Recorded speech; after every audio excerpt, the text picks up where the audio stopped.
Immigration. It dominates headlines and political debates today. But America's immigration story is far more complex and more hopeful than it often seems. From the Declaration of Independence came a defining promise: life, liberty, and the pursuit of happiness.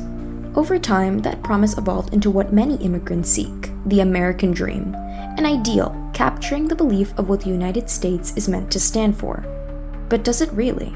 We have 61,000 people detained by ICE as of mid-2025. 70% of them had no criminal convictions. ICE has mistakenly detained U.S. citizens. Because of what's happening nationally with ICE, the threat that you're going to get deported, even though you may be a green card holder or even a citizen. 8,200 people are arrested by ICE daily. That's 3 times the average that the Biden administration made in a year. It's shocking that in such little time the Trump administration has made it their priority to deport immigrants from our country. But perhaps it's better to understand the argument behind it. New York City has spent $1.4 billion and is estimated that the taxpayers will be forced to pay $12 billion, which means if we do not stop the unsafe flow of individuals coming through our southern border. In 2023, total taxes paid by all first and second generation immigrants reached nearly $652 billion.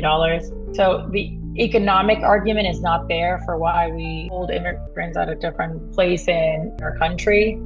Doesn't matter what kind of job you have, whether you're a janitor, whether you're a sanitation worker, doesn't matter. You're not beneath the law in this country. Even if you're an asylee coming here from another country, you're not beneath the law. Now we're being overrun with people that are abusing the asylum system, mainly because the cartels are making billions of dollars to bring people to our southern border, coaching them to claim asylum. So we need to fix the broken asylum system. Requesting asylum is very legal. It's within our Constitution. We provide people the right to come to the United States and request asylum. Because they've done it that way doesn't make them any less legal. It's because they're using immigrants as a scapegoat to be like, oh, there was one incident. Now, they're setting a precedent for everyone. Yet if there are so many problems with the US border and the immigration system already, why do immigrants bother to come to our country at all? It takes a lot to leave your country. People think that immigrants come here to take things away. Immigrants come because they can no longer survive in their country of origin. In Central America, rising heat and frequent droughts have sharply reduced coffee yields, one of the region's main exports, affecting the livelihoods of over 5 million people.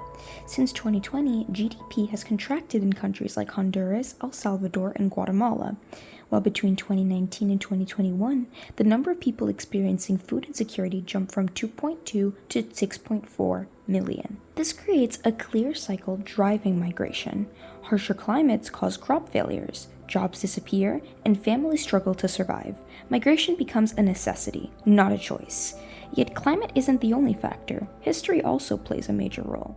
Really, the story that concerns us here begins in the late 19th century when Mexico became far more directly connected to the United States because of the infrastructure, especially because of the railroad. So railroad lines were finally built after many decades of delay in Mexico in the 1870s and 1880s. And for the first time, there was really very easy and very direct access between central Mexico, which is the more heavily populated part of Mexico, to the United States. Economic opportunity is part of what we think of as the American dream, but I hope we don't get to the point where we think of it as exclusively in economic terms, because America has also always meant liberty. It's meant not being judged by who your parents were, but treating each person as an individual. The definition now of an American has changed. It's not just a white person. It's all colors of the rainbow. Adelanto is a little city in